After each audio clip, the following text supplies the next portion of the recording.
What's the meaning of confraternity?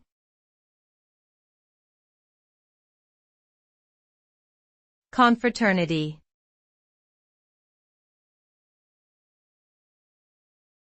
Confraternity.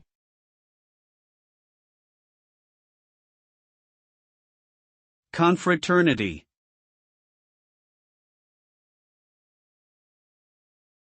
Confraternity.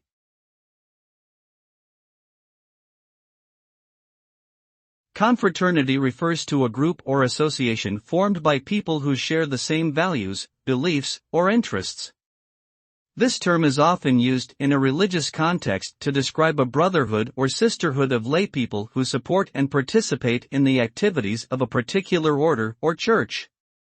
Confraternities may also exist for secular purposes, such as providing mutual aid or promoting community service.